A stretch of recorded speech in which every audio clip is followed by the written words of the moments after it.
So yeah, but for the record, real moonshine does not come from Iowa. And anyone that's told you that. Some people say real moonshine comes from West Virginia. Well, I mean, I think anywhere in the Appalachians, you could say, like, I don't think. True. Yeah, I mean, West Virginia, Pennsylvania, even like you guys probably had some moonshiners, but I guess we get our stuff from West Virginia. That's fair. That's fair. Yeah, you know who is like a guaranteed source for moonshine? Nurses. I don't know what it is about nurses, but every nursing staff that I've met, there's one person that has like a cousin or a husband or somebody that makes moonshine, and it's good. Interesting. Yeah, you got to check it out. We have to ask Amy. Ask Zoran. I bet Zoran knows someone. Amy knows someone who makes moonshine. Guarantee it. That's right. Because she's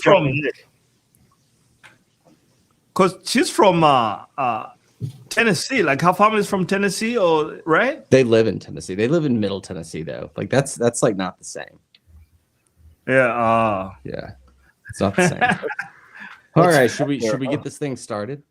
Yeah. All right. Well, welcome back, everyone, to another episode of the Mixed Surfaces Podcast. It's the off season, but we got some stuff to talk about. There's been some road racing that's been fun, some cyclocross, even some gravel racing down there in Australia. I don't know if you guys knew that or not, but is there some news in cyclocross? Is that what you said?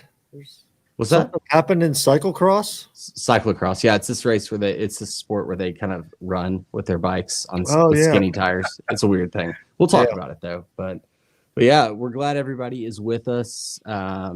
Please always ask us questions in the comments section. We like to hear what you guys have to say. We'll run through our sponsors really quickly and maybe shout them out a little bit as we go on. But of course, Olive, best olive oil out there. Take a look at our discount code that we got scrolling across the bottom there. It'll up your cooking, up your health, up your wellness, up your overall life. So check that out. Real and Nutrition for all your recovery products. Good stuff, all sorts of flavors. Good, clean recovery that you want to get. And then of course our favorite bike shops, World of Bikes, over there in Iowa City, Iowa. I think they got a winter sale going on, so you guys should check that out. Some bikes that are on steep discount. And then Flat Tire Bikes up in Greensburg, Pennsylvania. There you go. Yeah. I finally figured it out. Yeah. But yeah, they got some fun stuff going on too. They got a great social media. If you want a fun bike shop to follow those guys. They do some good social media as far as bike shops go. But yeah, so with that, Aria goes dark. Jason, what you been up to? Riding my bike on the trainer. You know? Yeah. You got snow on the ground still? Oh yeah, we got a ton of snow. And I got this now. Yeah, it's the front one. It's the front one. Yeah, nice. I got them both now. I just need a bike to put them on. Yeah, when's the full build gonna be done? Well, the bike was saying it was available February 16th, so maybe somewhere in the next couple of weeks. Nice. I got my power meter and my chain ring coming. Sick. What'd you go for the power meter? I had to get the SRAM? The SRAM Spider, yeah. The cork. Okay. That's good. I'm very interested to see what your power numbers are, Jason. I'm a little scared. Graham, I'm actually looking forward to that too. I want to see like what kind of numbers Uncle Jason's got for us. I did my first ride in a while, man. Strava the other day? Strava? You posted something on Strava? Yeah. No. Power data on it? I think I had a max power of like 850 or something. What's your name on Strava? Jason? Is it Jason? Jason Gooch. Gooch. You better have more power than that if you're gonna beat me in a sprint finish. I know. I'm working on it. It has to be if you don't hit close to 1800, you get left to the dust. Well, max power was 755. That's pretty good. How long did you do it for? That's like a second. That's for like a second. Well, hold on. Let me look at this other ride. That's pretty good. That's pretty good. Yeah. That's my all right. work. You're not a sprinter. You're an old man. I don't expect you to be a sprinter. You should be a long sustained power. And he is. Jason's got a good aerobic base, man. I envy him sometimes, but then I remember my sprint is like next to, Did you see it, Maria? Did you see? No, the second one came in. A front one, yeah. Did your hubs come because you're gonna swap those out, right? No, I'm not swapping the hubs. Are those bladed spokes or are they? What are they? They are bladed. Oh, bladed. Ooh, man. They are bladed. Interesting. Man, you went. The bladed spokes are about the strongest spoke you can use. Why is that? Because when you're turning the hub, that blade is this way, and it makes a stiffer wheel in this direction, so you get a crisper. Those wheels are not for Lindsay. No. That was funny. Yeah, so the bladed spoke makes a very stiff wheel for going forward, and it gives you a little bit of flex this way too.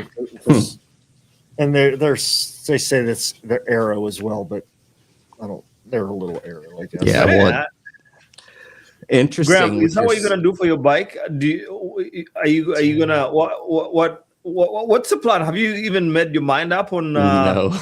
your ticking time bomb, man? Yeah, I'm just gonna show up on my road bike and just crush and get demolished. Yeah. Oh, gonna show up on a Wanderosa. There we go. Oh, Wanderosa. Yeah, have y'all seen that bike? That thing's crazy. That is. Let's see here. That is nice. Egan sent me the link right away. Yeah, like a drop bar, full suspension mountain bike. Like, yeah, I'm jealous. I love my mountain bike that's drop bar, but like, I think it'd be sick. Yeah, it's pretty nice. By the way, on that note, though, guess who joined the club, guys? You're waxing your chain. I finally joined the club. Wait. Did you buy the wax too, or did you just get the system? Oh, you did get the wax. You're ready to go. Oh, and you couple of wait. What chip did you get? What is that? I went with the endurance chip. Endurance chip. Endurance chip, and then obviously I went with the strip chip. Yeah. Because my thinking is, you have like at least a couple chains. That way you always have one like ready to rock and roll. So you know that you can't use the strip chip on a used chain. You got to get a brand new chain. Yeah. So okay, cool. Yeah. As long as you know that, you're good to go. Oh yeah. So I'm super stoked. We'll see. But Silka had a crazy sale last week, so I jumped on it. We have ours at the shop, and I'm probably just going to use it. Yeah. For a while. I wanted to get my own, and I don't know, I might have to get my own because I'm really OCD about the wax dripping and getting all over the place. And our Silka system is like 6 months old, and it looks like somebody just up all over it. On it. Oh, God. Like, would you please just clean the thing up? Nobody does. That's the community waxing pot. That's how it goes, man. Yeah. Wait, so this Wanderosa bike, like, what are they billing it for? Is it supposed to be like the ultimate like exploring touring bike, or what are they trying to build it up as? I don't understand. Did they get rid of yours? No, I think they still have the that's still there. Yeah, which for me the Tributary is like more than anything that you would need, but the Wanderosa seems like, I mean, you could get pretty rowdy with it. I think the Wanderosa is going to be a little bit more racy, snappy than what you have. Yeah, more racy than what Graham racy. has. But racy, why? Like, why would you want it to be racy? I think some people want a super playful bike, and I think that's what that is. A little bit more racier than yours. But I think if you want full capability, yours is the way to go. Wanderosa, Yeah, I mean, like for me, I feel like the going full suspension kind of hurts like what the Tributary gives you. Like Tributary gives you the ability, since it's a hardtail, to, if I wanted to, I could load that bike up with 50 pounds of gear and go ride around, and do some touring, especially with like an extra battery. But the Wanderosa, like it limits you now a little bit unless you get like a really hyper specialized rack or something like that. And I don't see like, okay, maybe you can go like rip some cross country trails a little bit faster, but I just don't really see like what this bike is for. You know what I think this bike is? I think it's 27.5 wheels. It's going to be a fad for like 2 or 3 years, and then it's just going to be kind of there. Yeah, it seems like an odd thing for them to invest in. Like I think it would have been cooler for them to find a way to just upgrade the Tributary a little bit more, but still make it a hardtail. Yeah, no, Graham, I share the same sentiment because I looked at that bike. I'm like, okay, it's a lot less gnarly than your bike, but like, what else? Yeah. No, I get it. Yeah, I don't understand. I think they jumped on the whole let's make a bike a full suspension drop bar bike to do like on some of these, like Leadville and then when Leadville kind of caught everybody out, like Pinarello and who else? Yeah, Scott's got a full suspension drop bar build that they're trying to do with their scale. Yeah, it's weird. You know what? It doesn't matter though, because Strava has gone and cleaned out all these KOMs that people were getting on these e-bikes. I looked to see if my KOMs were taken, and they weren't. But did you guys hear about this? Like Strava cleaned up something like 3.1 million segment attempts. Yeah, no, it's I had an article earlier. I was a little so they use AI to clean this up, right? To flag different things, and I get it. But I get it, but I don't get it also. Is it that serious? I'm kind of a little over the KOM thing. Over the hump, like too old for it? Well, I still have some out there, and I can still probably get some, but I'm just like, I don't think that's... What would you want? Like the GON, the granddad of the mountain, or something like that? That's what Jason wants. That's why he wants to go back to the Tour Divide. Yeah. How many KOMs did you guys get last year? Huh? 0? I don't know if I got any or not. What? Well, look me up. Graham, I think you had your freaking battery on there. That's how that. I'm surprised, Strava. You probably found out how to cheat the system. Area. Yeah. You know how you do it? Yeah. You ride around your house 4 times. You set it up as a Strava point, and you got that KOM. Don't say that. Right. Don't tell him. Yeah, man, that KOM from the fridge to the couch I'm like a local legend on that one. local, that would be some crazy stuff there. You just put it inside your house and nobody can. Maybe let one friend come over, maybe a couple friends, and let them get the segment, and then you're as the king of that forever. Then you get it forever. Hey, remember the bridge that they took out in Iowa City there, the commuter bridge? There's a KOM on there. It's in perpetuity because that bridge is gone. You can't do it. Do you think you could like could you take your head unit and just sling it across, dude? I wanted to do that. I was going to do that. Yeah.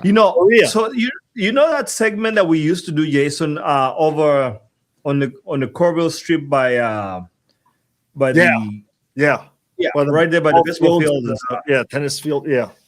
And I need to go back and look at that because remember that one time you and I like just took turns just going crazy on it. Like you pulled trying to help me place higher. Yeah. But I think the guy that had the KOM must have been on like a moped or something. Yeah.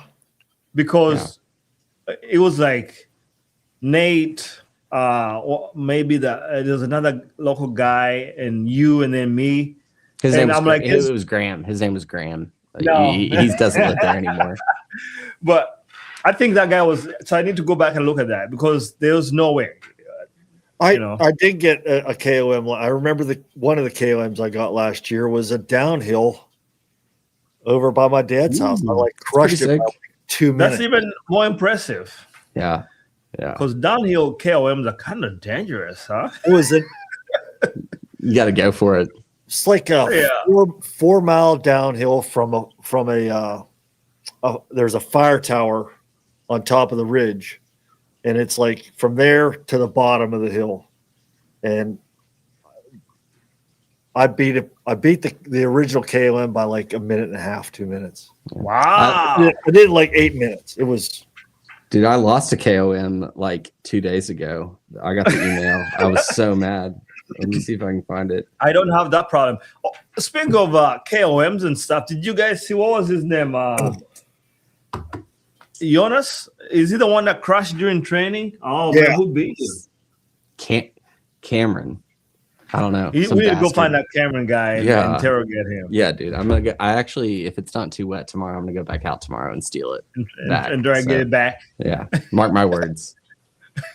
Yeah. So was it Jonas that crashed during a training and blamed it on the amateur cyclist? Dude, I heard about this. So I saw a video, and I don't know if it's legit or not, of the quote unquote cyclist that was following him. It's legit. Like, yeah, but he was videoing, and Jonas takes off and like goes away, and then all of a sudden the guy comes around the corner and he like pans off to the side, and you see Jonas like climbing back off like up onto the road.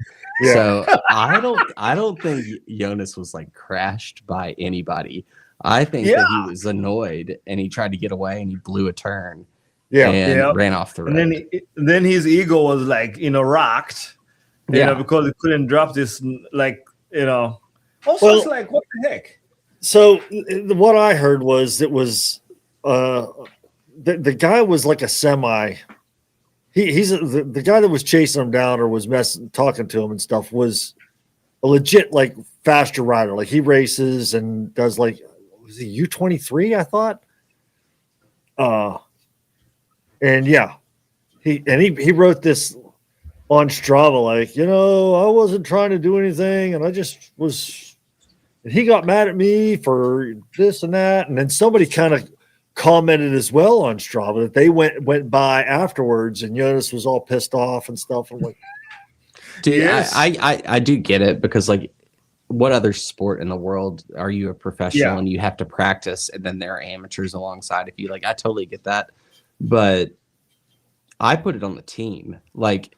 If I have a team and this is my star rider and he's out for a training session and he's annoyed by someone, it's the team's responsibility to go up to that rider and be like, yo, get away. It's not Jonas. Jonas shouldn't feel like he has to put himself in danger because it's like ridiculous. Yeah. But on the same token, the guy is it's a private road and he wasn't anywhere close to him, He was at least 100 meters away from the rider.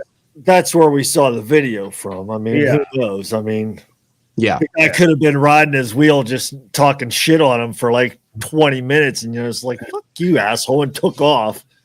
Yeah. You guys like, I'm going to video you being a dickhead now, and you're riding away, All the while, Jonas is crashing, and Tade over here is looking like Marshall Mathers. Have you seen Tade's new hair?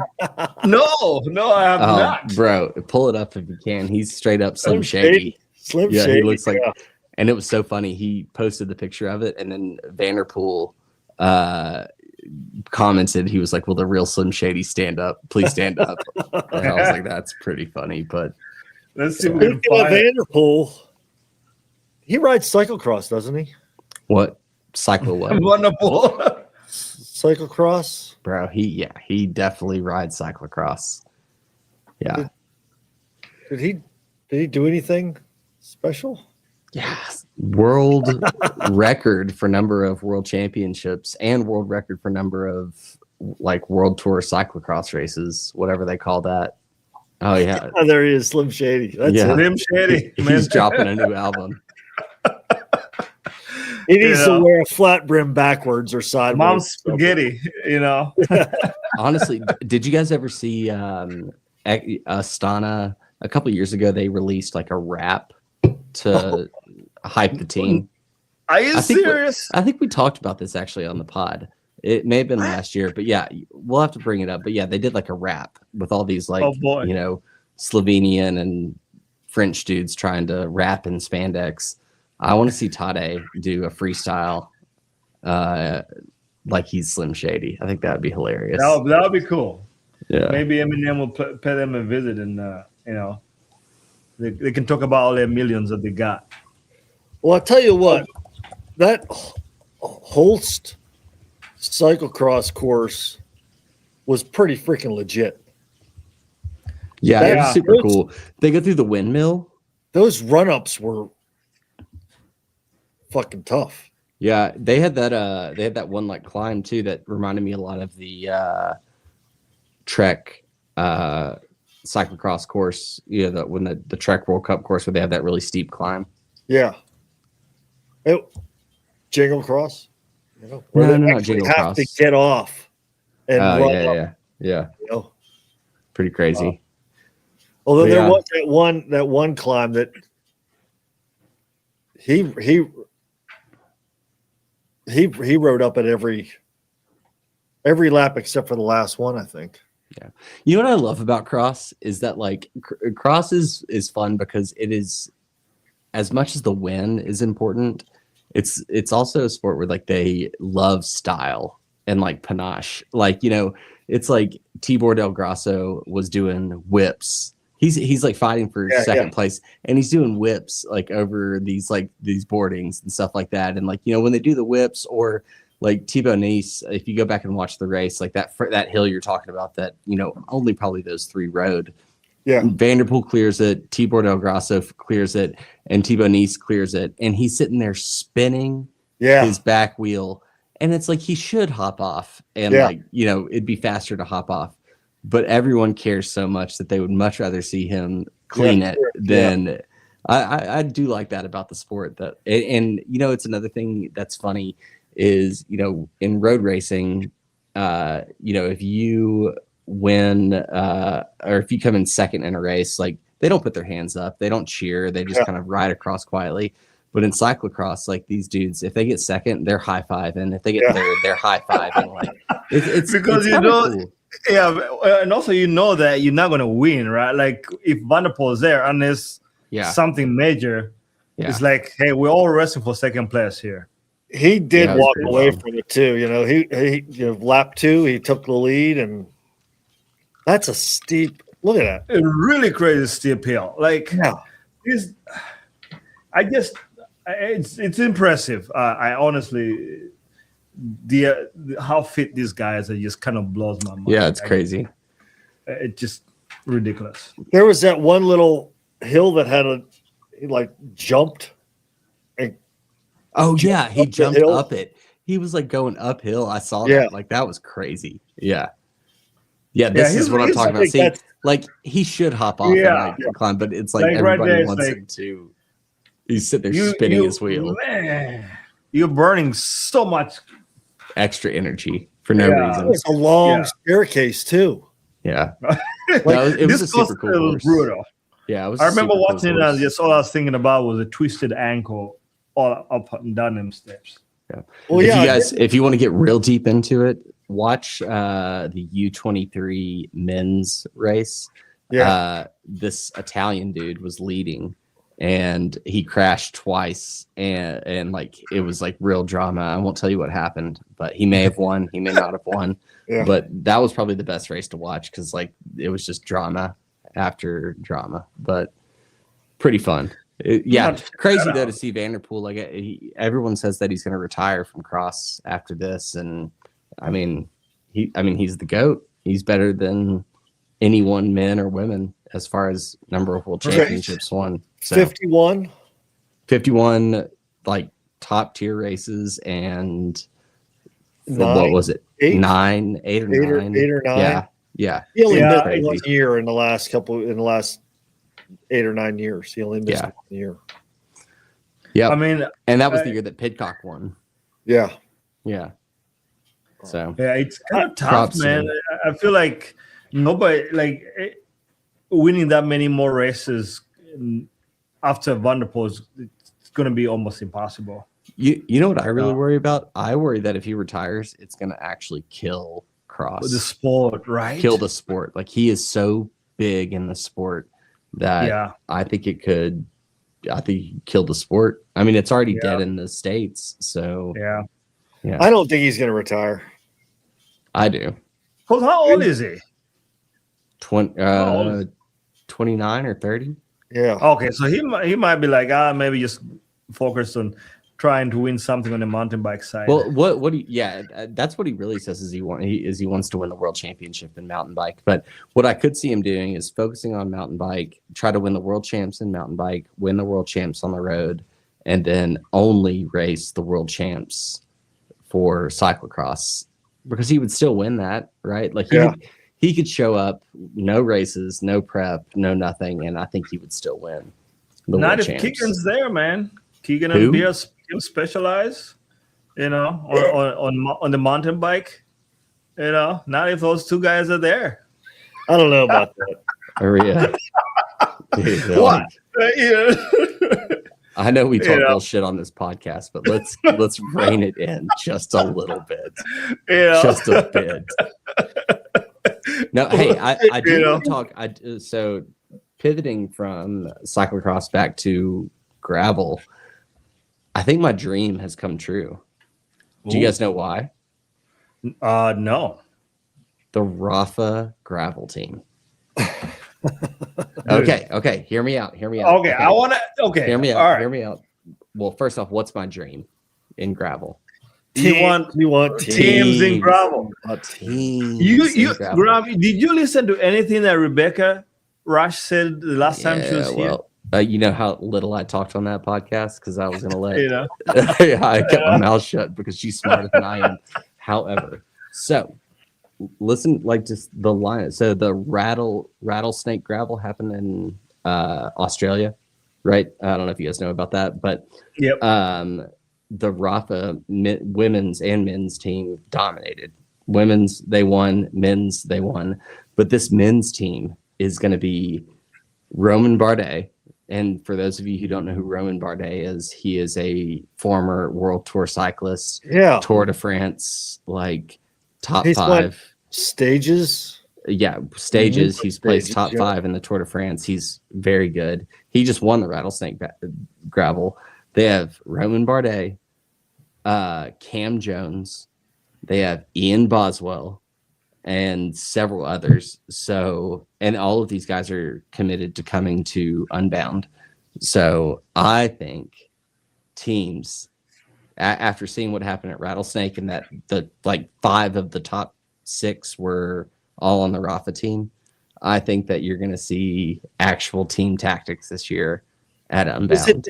Was it team tactics, or was it just those 3 people? Well, it was they were strong. They were strong there, but I do think that, like, with Rafa having the ability to be backed by Walmart and actually pay these guys, I think they're going to be like, hey, Cam Jones, or hey, Bardet, go sacrifice yourself for another teammate. And I think you're going to see actual team tactics, and I am hyped about it, dude. I'm curious to see how this year is going to shake out. I think it's definitely undeniable that I think Keegan has no chance. I think Keegan has 0 chance of winning.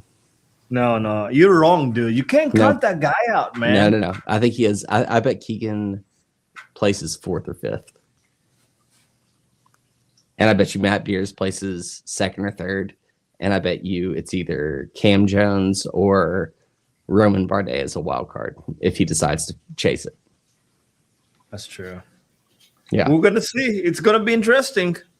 Yeah. I don't know. I don't know how to feel about this. The sport changed. I don't know. It's gonna be interesting for sure. Gone are the days of the the Wild West of cowboys and stuff. So it's gonna be, we'll find out. We'll see. You know what's sad though is like guys like Dylan Johnson. I don't think they're ever gonna make it back into the Grand Prix again. No. I think it's over. That's like he is gonna be a YouTuber forever. Yeah. Sorry, Dylan. Well, I mean, there is. I mean, people age out. You know, you got to maintain a high level. He's not that old. Like I don't think it's age. No, I think it's old, but I mean, there's younger people coming all the time, and because Dylan's like what, in his 30s, right? Early 30s. I bet he's like late 20s. Let's look. I bet he's 29. That's No, I think it's unless I think going forward winning 31. Roman Bardet, how old is he? He's probably 35. No. I bet he's. But if you have a strong team, I mean, Roman Bardet. Let's be honest. A lot of those guys, I mean, you don't really start to really slow down. And I think, if you look at, like, let's say, for example, let's take Ted King, right? I think Ted on his own, it would be very hard for him to win Unbound. But you put him on a team, right? Even though he's older, I think he could still be a contributing member to that team pretty well. Oh, wait. Okay, yeah. Contributing member, not win Unbound. No. I think, so even Dylan, like, obviously I know he doesn't want to be, he's said that explicitly, they want to be on the team, whatever. So here it is. This is our team. Aria, Graham and I are going to just lay it all out there and put you in the front for that sprint finish. And you're just going to take the lead at the sprint, and you're just going to win the stage for us. That's how our team's going to work. Wait, what stage? Whatever stage. Unbound.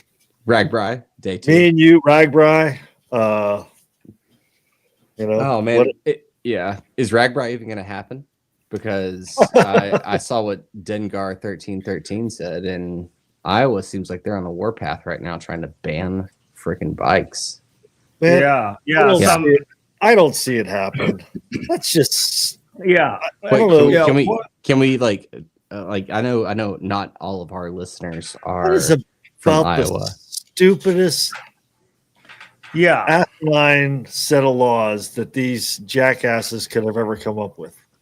So I saw Matt Berkey posted it. But it sounds like they're trying.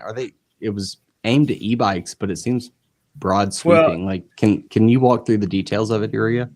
Yeah. So in a nutshell, a bicycle would not be allowed on any road that's over 25 miles an hour. And we were kind of chatting with this earlier with a couple of our friends here in the gravel community, Bucky and some other people. And so really in a nutshell, over 25 miles an hour is illegal. You can't ride your bike. And it's not only you can't ride your bike, it's like a misdemeanor where you could spend time in jail. Yes. Or get fined like $1,000. Yeah. So that means like absolutely ridiculous. So they can't enforce it, for one. They're not going to enforce it. How can they enforce it? They're just going to have cops out there just throwing everybody in jail? No. They can't do that. And then, class 3 e-bikes are like not allowed anymore either. I thought they're talking. You're not even allowed to run on the road. So basically, all non-motorized traffic is like banned. Yeah, pretty much. All right, everybody's gonna have to get a SIR on. Well, so the big thing this kind of craziness is going around.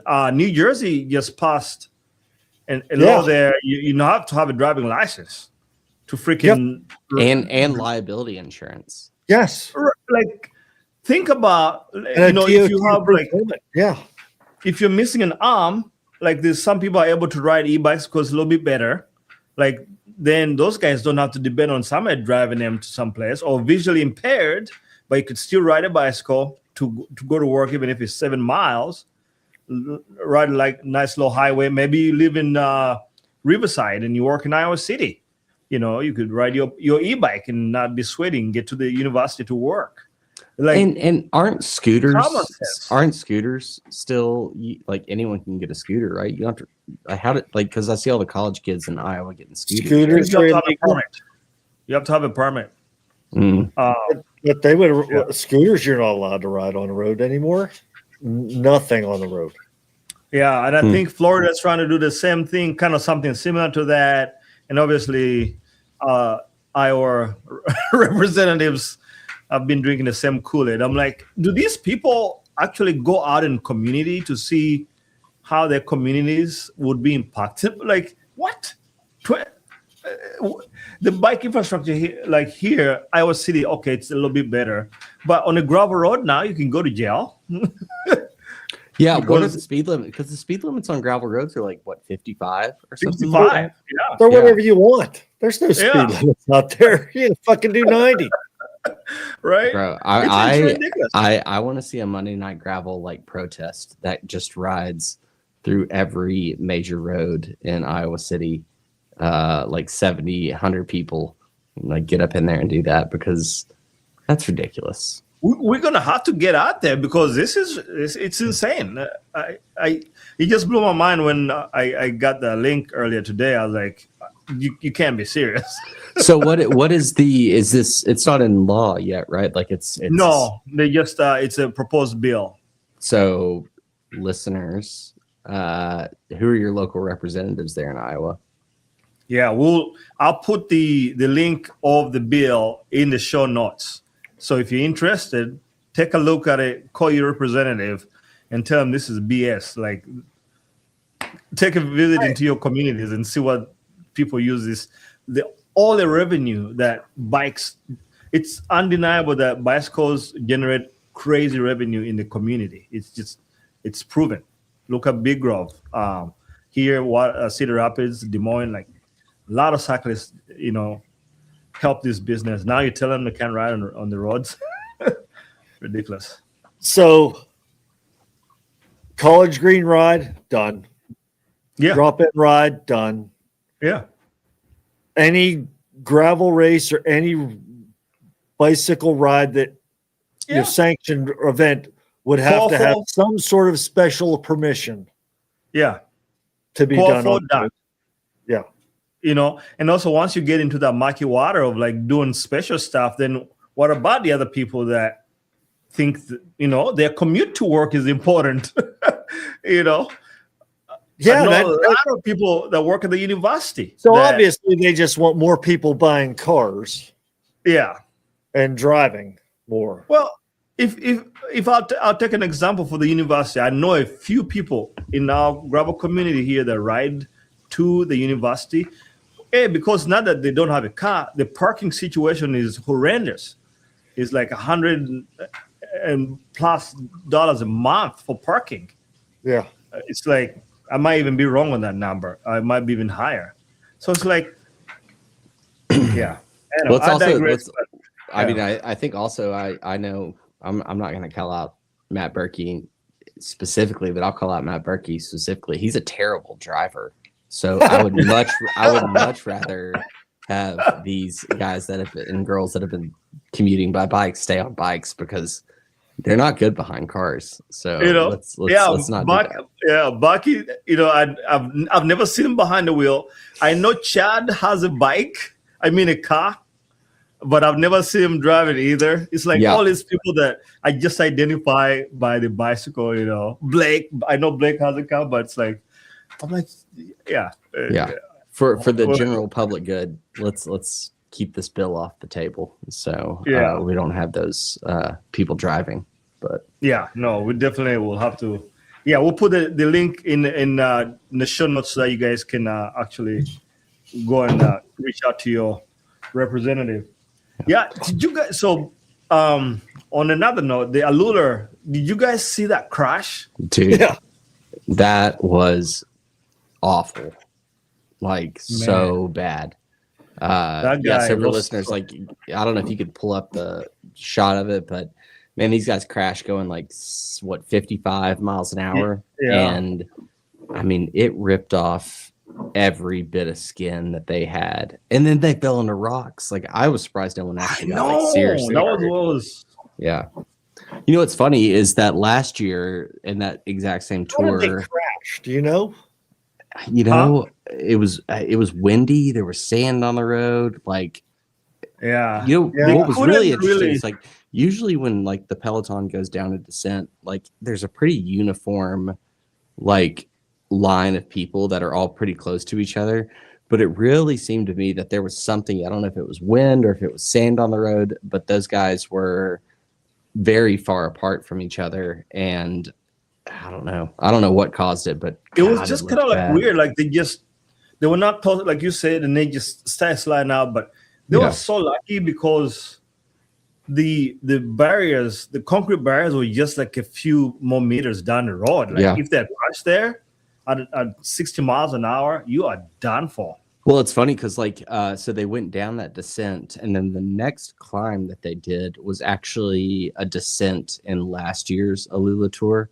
And they had neutralized the race because of the road conditions on that side. And so, but road conditions aside, I think the big issue was that they were going like 114 kilometers an hour. I mean, that's over 60 miles an hour with wind. I mean, that's scary. That's it. I can't even imagine. But then they just kind of getting copper. Okay, there we go. So well, this is the stuff that law in Iowa was meant to stop. I know, right? All those big descents in Iowa. That's it. Yeah, you burn the bicycles in Iowa, then you don't have to worry about medics rescuing these guys. I don't know how much of a PG-13 podcast we are, but this dude's about to show a lot of his butt. Yeah, to everybody. Oh, look at that. No skin left. No skin left. Yeah. And look how close those barriers. The barriers were just like right there. Dude, you know what's crazy to me though is like this guy here in the white shirt. It's like, do you need a wheel? Do you need a new bike? No. Like just like hop I need a new body. On. Yeah. And one of the guys actually like kept riding, and then he had to stop later because he had fractured some part of his spine or something. You know what sucks now? Sitting down to take a poop. Oh, dude, he's not sitting down on anything. No way. Somebody's elevating him. The team managers. With that much bare skin, you sit on a toilet, most skin's coming right off of it. Dude, with that much skin loss though, like you got to worry about like infection. Big time. It's crazy to me. Like the sport of cycling is like the first thing is like get back on your bike and keep going. It's still that way. Like Chris Horner would have finished the race. Yeah, he's got some street cred though. But yeah, they're like, all right, you need this wheel, like or maybe a new butt cheek. You need a new butt cheek? No. New butt cheek. Lance Armstrong would have finished this, if he had crashed. Aria, did you ever see that Chris Horner race when he was racing in the Tour de France and he crashed and he had a concussion? He finished the race with a concussion. At the end of the race, he probably asked, I don't know, a dozen times, did I finish? Is the race over? Like a dozen times he asked this. The concussion protocol wasn't great back then. Yeah. But it's such a hard sport. I mean, like even now the concussion protocol is difficult because like now that they're saying, you have to be evaluated by the medics. But, if the race is moving along at 30 miles an hour and you have to stop for 3 minutes to have a concussion protocol, like your race is over. Like what are they going to do? You're not getting back. Yeah. Like, and it's not like they can put you in a bus and like bus you back up to the peloton.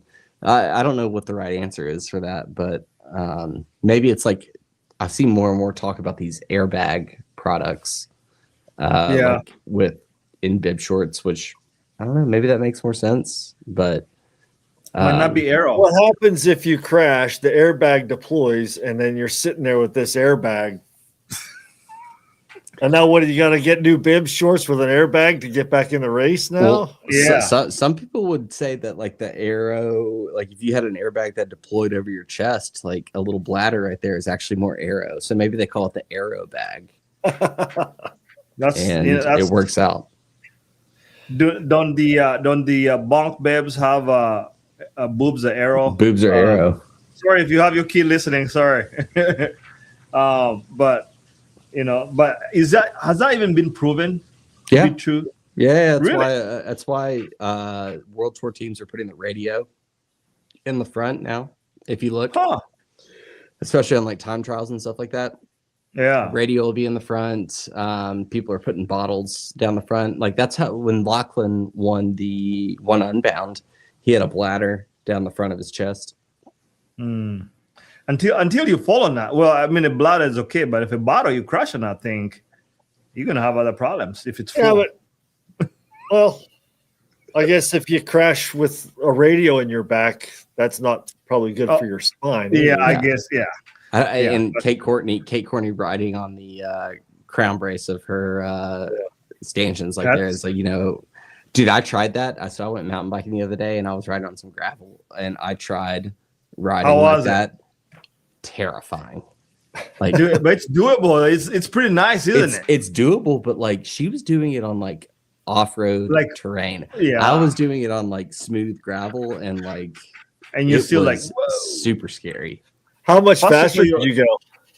Oh, like I was going, usually on the flats, I average like 21, 22 on a mountain bike. And so I was averaging like, 24, 25. Yeah. Doing but I was only doing like zone 2, like 350, 360 watts. So yeah. Don't we all want the 350 FTP, don't we? Yeah. That's what I want. No, I said zone 2. Zone 2 was like 350. Zone 2. Yeah, zone 2. Yeah. Zone 2. Yeah, man, that's even more baller. Yeah, my 10 seconds is like. In case you guys are wondering what Graham is talking about. Well, is that Graham right there? No, that's Graham right there, bro. I wish I was that skinny. For Red Bull. I mean, this lady just really showed us how it's done. If I was there, I would have been one of those amateurs that would have tried to draft her, guys. Just in full transparency. You are the reason that drop bars are banned at Leadville. You're the reason. I would definitely be rolling right behind her, just trying to get in a draft. Yeah, you would be the reason that those are banned, no doubt.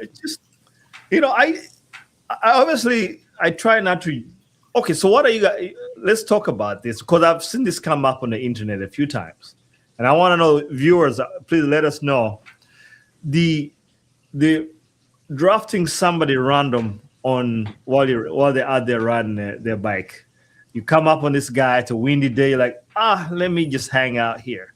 Do you announce yourself? Is that something you never do, or do you just ask the person, "Hey, can I draft you?" What's the etiquette? I want to take a census. No, if it is in the second half of a gravel race, and you come up on someone and you're drafting off of them, like we're not talking.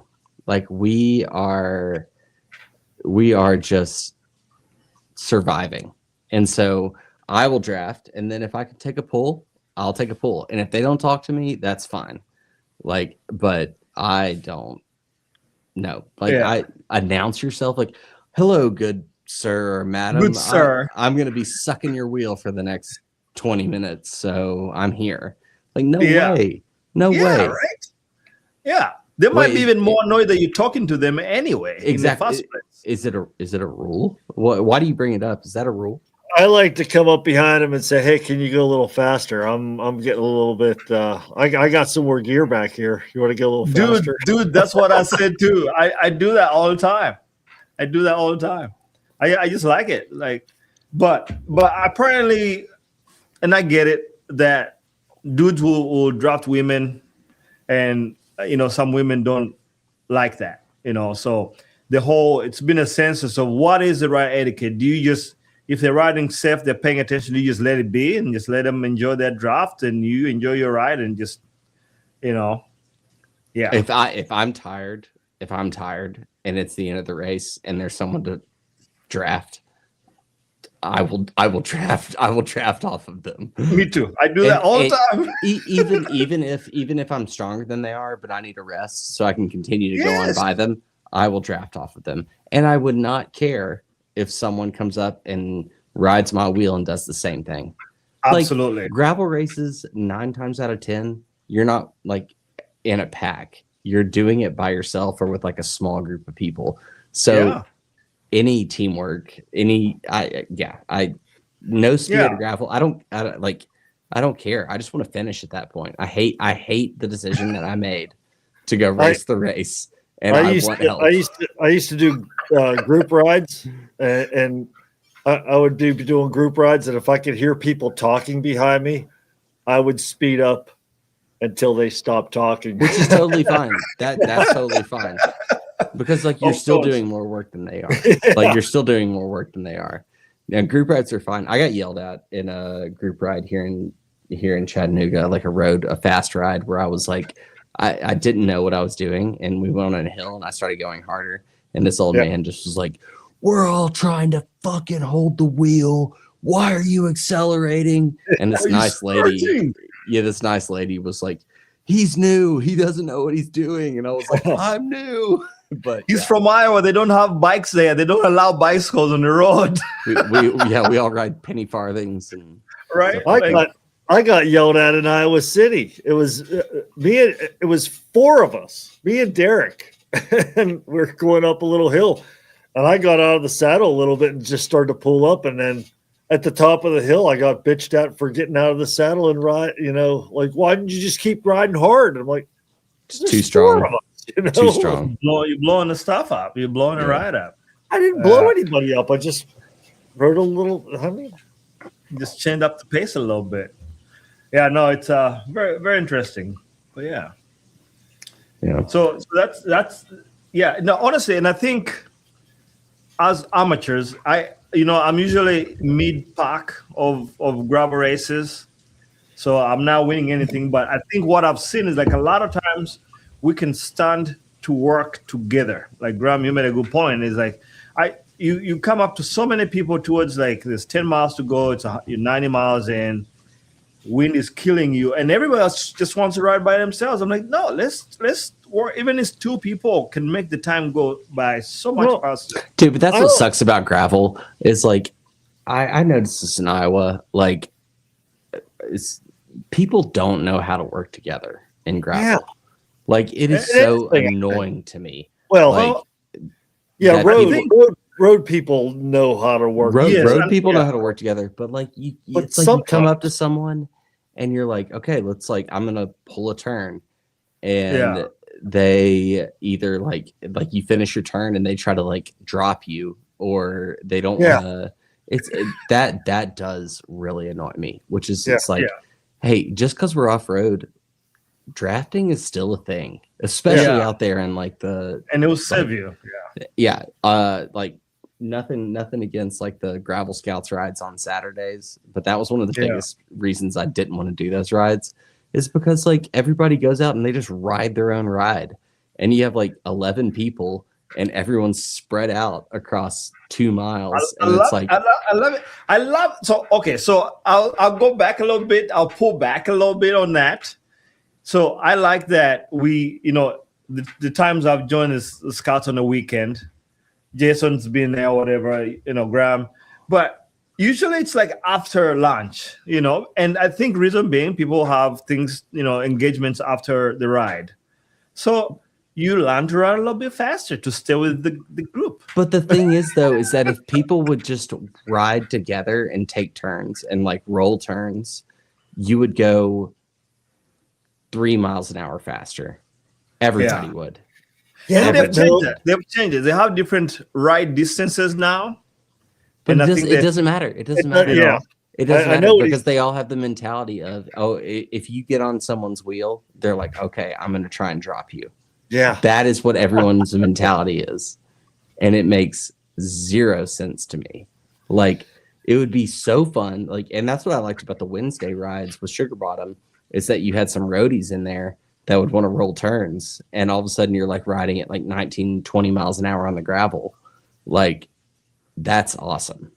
there's that separation of mentality. There's that road philosophy that knows how to echelon and how to, take a turn and take a pull.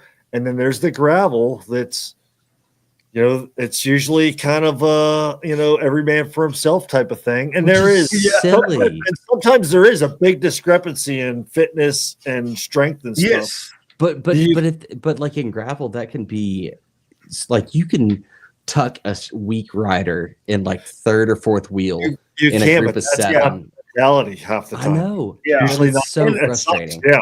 And what's funny about that is a lot of gravel races, like obviously the first, let's say 10 miles, you can be in the front group and you can't ride with those big boys and girls up there. But you end up with people that are your speed eventually.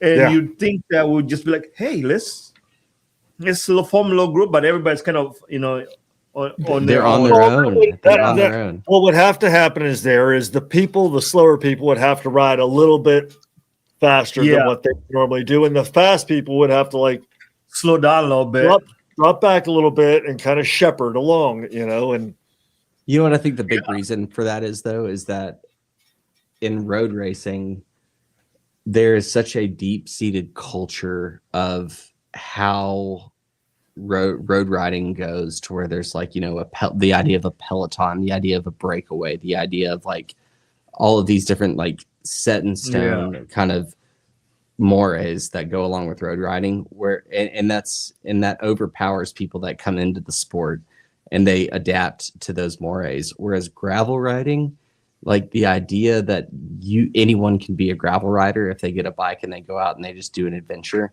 It's almost like that independence and adventure spirit overpowers any kind of group dynamics. And so when you have this interface of a race, which would make more sense and benefit everyone if you adopted some of these more deep-seated road tactics, meets this it's tough. It's my independent race. I'm here just to survive it. In that mid pack, it just doesn't coalesce very well, and it makes for very difficult. It makes for people putting forth more effort than they really need to. But I'm not saying it's a bad thing or a good thing, but I think that's the big difference. Yeah, and it could go either way. But I honestly, I think more people. Because people are getting faster, because gravel has been around now. The majority of people, yes, there's some newbies that still take a long time to finish, even 50 miles, whatever. But I remember a hike last year, gravel locals 2 years ago. I had the best ride of my life. I was dying, and these dudes, 6 of them show up, and they're like, "Hey, man, jump on." And we still had probably 15 miles to go, and it's 100 plus degrees. I think that was the best race I ever had, because all of a sudden now you have 7 people rotating, and we were done in no time. Yeah. Even there was a guy that was starting to drop off to with 3 miles to go, and the guy that was kind of speed. I talked to them later. They were roadies, and they came into gravel, and hey, let's slow down. Let's let him catch back on. And we just let him okay, don't do any more pulls, just kind of stay in one spot. Yeah. It's around. And so it's I think more people should start doing that if they feel comfortable. I think some people have never done a group ride like that, where you're, doing 16 miles an hour, as slow people. But 16 miles an hour isn't hard to hit when you're at the group. It's exactly. If you can go out and ride by yourself at 13 miles an hour for a 30-mile ride on the gravel, dude, if you get with the right group, you can ride at 18, 19 miles an hour with the same amount of effort. No doubt in my mind. And that's, I guess, expectations at the beginning of the ride. When you go to a ride and you think, all right, we're going to do 15 miles an hour, and that's everybody there. And the fast people should then say, okay, we're going to ride that 15 miles an hour. And the slow people that are going to be pushed a little bit harder have to say, okay, well, I'm going to ride it as hard as I can at 15, but I'm not going to take any pulls. Yeah, exactly. People say, Yeah. I think people need to know that they shouldn't be intimidated by like what the speed of a group ride looks like. Yeah. If it is a good group ride, the average, maybe not average, but I would say our average listener could go out and ride. Oh, yeah. On a road ride, you could ride at 20, 21 miles an hour, no problem. On a gravel ride, you could probably ride at 16, 17 miles an hour, no problem if you're with the right group.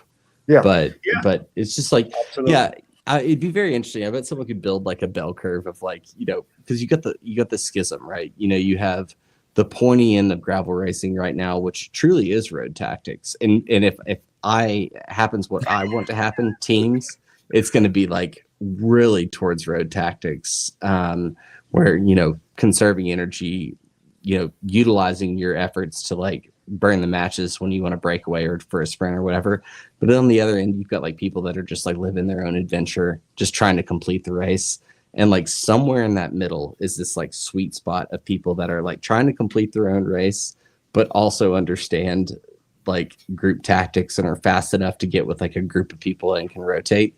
And those have to be the people that have just like the most fun at these races, because you spend the least amount of effort and you get to complete the course and you feel like you were a part of something. Like, yeah. I honestly agree. Like, I think anytime I'm able to finish a race with a group of people, it's always, I walk away being like, man, that was a good time. Like, not last year, the year before Mid-South, we finished like a group of like 15 of us. I won that sprint, by the way. I'm still undefeated. Yeah. Isn't that what gravel is, though? Like, I mean, like, you talk about like building community and like, it's a sport, but that's one of the coolest things about cycling. Is like, if you can get into a peloton, you could be with 5, 6, 20 strangers that you don't know, but everyone is working together. Brothers and sisters. Everyone, like, you're out there suffering. And I mean, I think that's one of the coolest things about cycling, and I wish gravel would like take on a little bit more of that, where it's like you can adopt some of these like road ideals that seem, at the surface a little bit like snooty or, whatever, like colloquial, but at the same time, like it's what makes cycling so fun. It's because like as a unit, you can do so much more than you can by yourself. When I started doing the Iowa Thursday, Tuesday night group rides, one night we had everybody left the Johnson County. It was the B ride at the time. And we all kind of went south, and the College Green ride kind of went southwest-ish. And we're out by Frytown. And we're coming back, and the A ride joined up with us. So there was like 20 A riders and like 15 or 20 B riders, and we're rolling along. We were soft pedaling doing like 30 miles an hour. Yeah.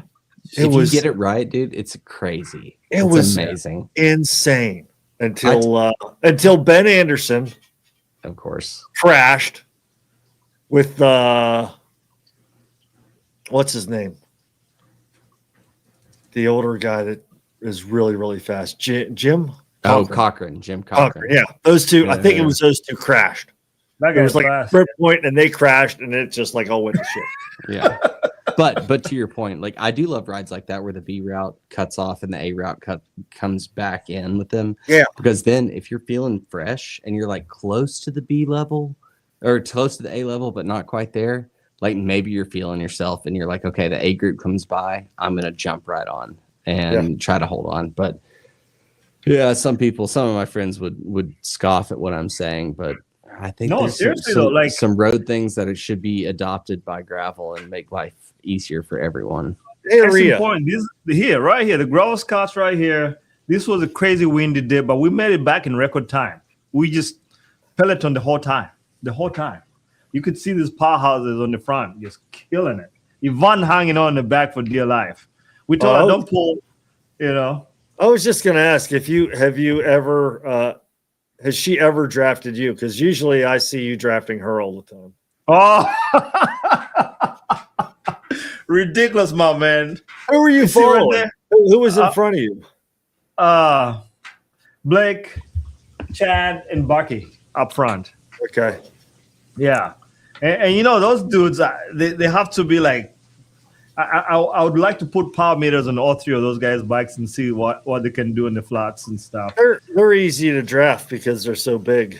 Yeah. Not Berkey anymore, man. That guy's skinny. Yeah. Bucky's like freaking skinny as hell. He's still tall. He's a tall dude. Like I would say probably all three are what 6'4" at least. Oh yeah, I mean they got that Viking blood, that Norwegian, Swedish, just Watts. Great to be behind those guys, man. When it's windy, it's like yes, should we shut it down? I think so. We've been annoying these people. I'm done talking. This is good. This is a good. I know. We people stuck around. Thank you very much for sticking around, man. It's it's. Ridings outside will be here soon, unlike Graham there. Dude, I wore shorts today and it was great. What was the weather down there today? It was like 50 degrees. Thanks, Zoran. We appreciate you coming, staying on. Yeah. I hope when we get to Sea Otter, you guys allow me to draft you a little bit. It's a race, man. It's a race. I'm gonna be trying to drop you any chance I get. You sound like Mr. Bean. It's a race. I'm winning. Not with these, baby. Not with those. Look at those deep boys. Did you order yours? Not yet. I need to. I actually have a dilemma here, guys. You tell me what you would do. Do you get the wheels or do you get a lens? I want to get it. I want to get a lens for like wildlife photography because I love birds and wildlife. Bro, I'm the only wildlife you need to photographize. There you go, right there. I already got. I have plenty of images of you. So. All right, we better close it out, guys. Thank you very much for watching. We want to thank our sponsors and partners: Relearned, all-live.com, World of Bikes, Bike. Jason. Flat tire bikes. Flat tire bike code. If you just show up in there, tell them, hey, those crazy guys at Mixed Services sent you, and they'll take even extra care of you. So until next time, it'll be me taking care of you. That's right. Jason will be there, and then Graham will just be there over there, holding down the fort in the south, drinking moonshine. Until next time. You go to World of Bikes, they'll tell you a story, probably some funny story, whether it's true or not, about Graham. You can sit in my chair. There's plenty of stories to be told about you too. I go there, I get a little bit about you guys. Every time I go down there, they tell me your secrets. All right, guys, we out. See ya.